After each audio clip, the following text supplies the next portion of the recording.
Backstage Pass, Institute of Gaming. For more details, contact 70939659659. మీ బలం నాకు అర్థమైంది ఏంటంటే ఇప్పుడు ఈ కథ మీది కాదు దేవిక అండ్ డానీ చూసుకుంటే బట్ ఫ్రేమ్స్ చాలా మంది మాట్లాడారు కదా. ఐ మీన్ సినిమా మొత్తం చూసినప్పుడల్లా అద్భుతంగా అనిపించింది. సో దీన్ని బట్టి అర్థమవుతుంది మీ దగ్గరకు ఒక మంచి అద్భుతమైన కథ వస్తే సినిమా అవుట్పుట్ ఏ రేంజ్లో వస్తుంది అనేది. బికాజ్ రాసే వాళ్ళు చాలా మంది ఉంటారు, అంటే మనం విజువలైజ్ చేసుకుంటూ ఉంటాం. దాన్ని అవుట్పుట్కి తీసుకొచ్చేసరికి ఆ రేంజ్లో చూపించే వాళ్ళు చాలా తక్కువ మంది ఉంటారు. మీకు తెలుసు కదా, ఈవెన్ విఎఫ్ఎక్స్ మీద కూడా ట్రోల్స్ జరుగుతున్న రోజులు ఇవి. పెద్ద పెద్ద సినిమాలని పెద్ద పెద్ద మెగాస్టార్ గారు, రెబల్ స్టార్ గారు అలాంటి వాళ్ళని ట్రోల్ చేసే రోజులు ఇవి, పని కట్టుకుని. సో మనం విజువలైజ్డ్గా ఎంత బాగా చూపిస్తున్నాం అనేది చాలా ఇంపార్టెంట్. మీరు అవుట్పుట్ అయితే అద్భుతంగా చూపిస్తున్నారు. కథ విషయాన్ని పక్కన పెడితే దేవిక అండ్ డానీ గురించి నేను కాంప్లిమెంట్గా చెప్పాను. Okay okay yeah. So Kishore B ఎవరండి అసలు? అంటే బిఫోర్ శ్రీకారం ఒక షార్ట్ ఫిల్మ్ చెప్పారు, దానికి ముందు ఎవరు అసలు? ఎందుకు ఇటు సైడ్ వచ్చారు? ఈ మేకింగ్ సైడ్ కావచ్చు, రైటింగ్ సైడ్ కావచ్చు. లేదండి, నాకు ఫస్ట్ నుంచి ఏంటంటే ఐ మీన్ నాకు ఒక ఎడ్యుకేషన్ టైం నుంచి మనకు వాట్ సినిమా అని తెలిసిన దగ్గర నుంచి నాకు ఫస్ట్ ఆఫ్ ఆల్ ఏంటంటే 9 to 5 జాబులు అంటే నాకు పెద్దగా ఎక్కువ. సో ఏదైనా యూనిక్గా చేద్దామనేసి అనిపించింది. సో అనుకుంటున్న దాంట్లో ఏంటంటే ఈ ఫీల్డ్ అయితే కొద్దిగా బెటర్ అనిపించడం. మా పేరెంట్స్ బాగా సపోర్ట్ చేశారు, టు బి ఫ్రాంక్. అంటే ఐ మీన్ ఇండస్ట్రీకి వెళ్తున్నానంటే ఎంతమంది పేరెంట్స్ రైల్వే స్టేషన్కి వచ్చి ట్రైన్ ఎక్కించి పంపిస్తారు లేదా నాకు తెలియదు, బట్ మా పేరెంట్స్ మాత్రం ఇండస్ట్రీకి వెళ్తానంటే ట్రైన్ ఎక్కించి జాగ్రత్త అని చెప్పారు, పంపించారు. సో అలా పంపించడం వల్ల తెలియకుండా ఒక చిన్న భయం ఉంటుంది. సో వాళ్ళంత రెస్పాన్సిబిలిటీగా పంపిస్తున్నప్పుడు మనం కూడా ఇక్కడికి వచ్చిన దాని తర్వాత ఆడుతూ పాడుతూ తిరగకూడదు, కొంచెం జాగ్రత్తగా ఉండాలి, కొంచెం తొందరగా. అంటే నాకంటే ఒక ఎక్సైన టైం ఒకటి ఇచ్చారనమాట. సో ఈ టైంలో మస్ట్ అండ్ షుడ్ అవ్వాలి, లేదు అంటే సో ఎందుకంటే నాది ఒక వ్యవసాయ కుటుంబం. సో మాకున్నటువంటి చిన్న చిన్నవి ఉంటాయి కదా. సో వచ్చేసి బ్యాక్ టు ఇంకేదైనా జాబ్ కావచ్చు, ఇంకోటి కానీ ఏదైనా చూసుకొనేసి అన్నారు. ఓకే అనేసి అనుకొని మళ్ళీ ఇక్కడికి వచ్చి రావడం, ఇక్కడ నుంచి ట్రయల్స్ చేయడం. ఈ ట్రయల్స్ చేస్తున్నటువంటి మూమెంట్లో అసిస్టెంట్ డైరెక్టర్ తర్వాత గోస్ట్ రైటర్గా చేశాను. సో ఈ క్రమంలో ఏంటంటే నాకు దొరికినటువంటి పెద్ద ప్లస్ పాయింట్ ఏంటంటే చాలామంది ఫెయిల్యూర్ క్యాండిడేట్స్ నాకు దొరికారండి.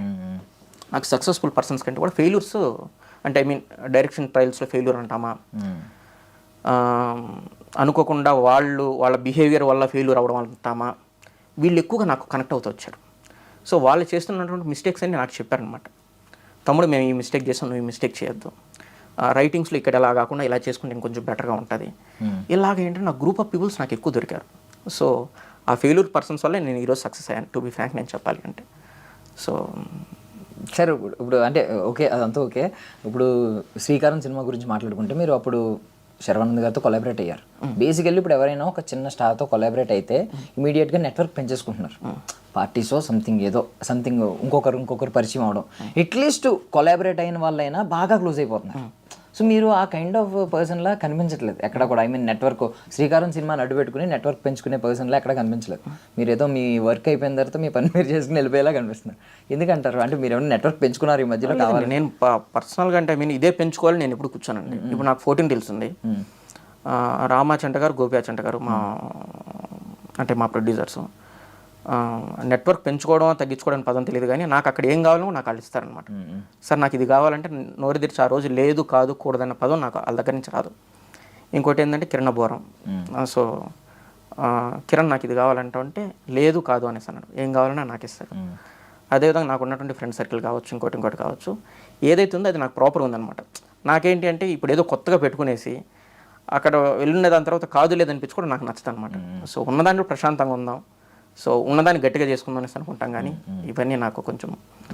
సో కిరణ్ బోరం గారి గురించి మాట్లాడుకుందాం. ఆయన ఎంత నెగిటివిటీ ఫేస్ చేశారో మనందరికీ తెలుసు.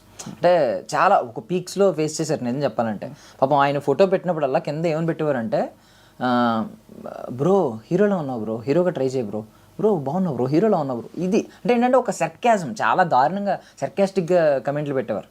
బట్ ఆయన ఎప్పుడైతే సినిమా తర్వాత మళ్ళీ మొత్తం ఎప్పుడైతే ఆ హేట్రెడ్ అంతా పాజిటివిటీగా టర్న్ అయిపోయి ఇప్పుడు మొత్తం అందరూ అభిమానించే వాళ్ళు ఉన్నారు. హార్ట్ఫుల్గా ప్రతి ఒక్కరు కంగ్రాచులేట్ చేస్తున్నారు. దాని తర్వాత మొన్న బేబీ పుట్టినప్పుడు కూడా చాలా మంది కంగ్రాచులేట్ చేశారు. మీరు మొత్తం ఈ ఫేజ్ అంతా అబ్జర్వ్ చేసి ఉంటారు కాబట్టి ఏమనిపించిందండి మీకు ఆ హోల్ జర్నీ? దీనికన్నా ముందు నుంచి తెలుసు కాబట్టి, అంటే ఐ మీన్ రాజా గారు రాణి వారి కంటే ముందు నుంచి శ్రీకారం నుంచి తెలుసు కాబట్టి, మనోడు ఎంత మొండోడంటే శ్రీకారం మేము షార్ట్ ఫిల్మ్ చేస్తుంటే అప్పుడు బెంగళూరులో జాబ్ చేస్తున్నాడు. షూట్ నెక్స్ట్ డే ఉంది అంటే మనోడు బెంగళూరు నుంచి బైక్ వేసుకొని వచ్చేస్తాడు అన్నమాట తిరుపతికి. నాది ఒకటే గోల, ఏంటికి ఇలా వచ్చేసా ఫేస్ అంతా బైక్ అంతా వచ్చేస్తే ఫేస్ అంతా పాడైపోతుంది కదా అంటే మళ్ళీ వెళ్ళేసి ఫేస్ అంతా ఏంటంటే ఐస్ మొక్కలు అలా పెట్టుకునేసి ఇప్పుడు బాగుంది కిషోర్, కొంచెం ఫ్రెష్గా ఉంది, ఇప్పుడు మళ్ళీ చేద్దామా. సో ఫస్ట్ నుంచి ఏంటంటే ఆ డెడికేషన్ చాలా ఎక్కువ ఉందన్నమాట. అంటే ఐ మీన్ అంటే చూడని ప్రపంచం ఒక్కొక్కరు ఒకలా అనుకుంటారండి, కాకపోతే ఏంటంటే వాట్ ఈజ్ వాట్ అనేది మనం దగ్గర నుంచి చూస్తున్నప్పుడు మాత్రం మనకు తెలుస్తుంది అంటారు కదా. సో అది నేను ఫస్ట్ నుంచే చూశానండి. సో మనోడితో మాట్లాడుతున్నప్పుడైనా కావచ్చు, అంటే నాకు శ్రీకారం షార్ట్ ఫిల్మ్ కన్నా కూడా రెండు షార్ట్ ఫిల్మ్స్ ముందు చేశాను. వాటి నుంచి నాకు చిన్న చిన్న సినిమాలు వచ్చాయి అనమాట. శ్రీకారం అనేది నాకు మూవీ కాన్సెప్ట్ అనమాట. దాన్ని నేను ఒక షార్ట్ ఫిల్మ్గా చేస్తున్నప్పుడు నేను దానికి ఒక స్టార్ స్థాయిలో ఉన్నట్టు నేను పెట్టుకోవాలని నేను అనుకున్నాను.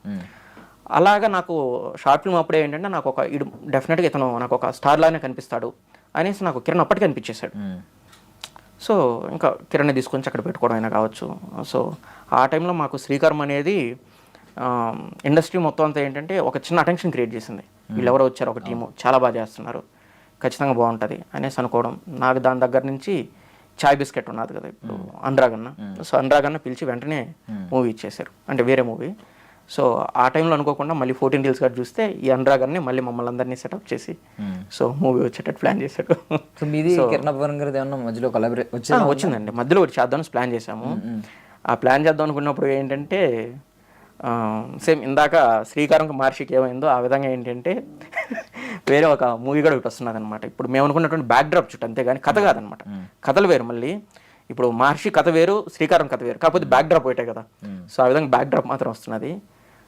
సో అది అవునా కదా అని ఒకసారి చెక్ చేసుకొని వెళ్ళిపోదాం అన్న ప్లాన్స్తో ఉన్నాం, అంతేగాని ఖచ్చితంగా వెరీ సూన్ చేస్తాం. సార్ ఎక్కడ సార్ ఇప్పుడు మీది? తిరుపతి అంటే కింద సార్, తిరుమల కొండ మీద సార్? లేదండి, తిరుపతి కింద, బట్ మేము స్టే. బట్ నాది నేటివ్ వచ్చేసి తిరుపతి నుంచి అరౌండ్ ఒక 30 kilometers దూరంలో పెరుమాళపల్లి అని ఒక విలేజ్. అంటే నేను పుట్టింది పెరిగింది చదువుకునేదంతా అక్కడే. వన్స్ ఇంకా మాది హైయర్ ఎడ్యుకేషన్ కోసం అనేసి ఒక తిరుపతి మేము షిఫ్ట్ అయ్యాము. సో మొత్తం అంతా మా పొలాలు కావచ్చు, ఎక్స్ కావచ్చు, మా నాన్నగారు కావచ్చు, అందరూ కానీ ఇంకా అక్కడే. మీరు చిన్నప్పటి నుంచి సినిమా పిచ్చి ఉందండి బాగానే? డెఫినెట్గా అండి. అంటే మనకు ఆ టైంలో ఏంటంటే మనకు తెలియదు, మనకు దొరకంది ఏదన్నా కొంచెం కనిపిస్తుంది అనుకోండి, మనకి ఇష్టపడడం ఎక్కువగా ఉంటుంది కదా. సో ఆ విధంగా సినిమా అన్నా, నా హీరోలు అన్నా కానీ, ఆ మ్యూజిక్ అన్నా కానీ, సో నాకు ఒక చిన్న యూనిక్ ఫ్యాక్టర్లు అనిపించేది.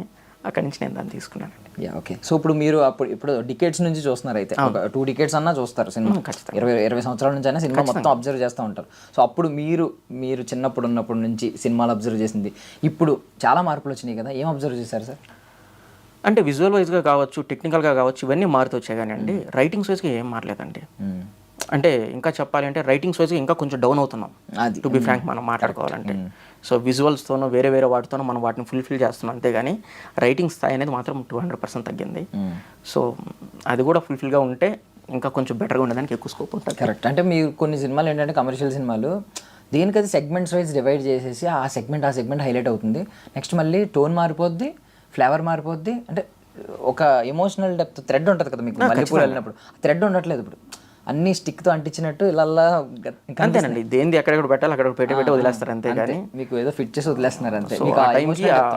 ఆ టైంకి అది ఫుల్ఫిల్ చేయాలి అన్న మీటర్తో ఉంటారు, అంతేగాని.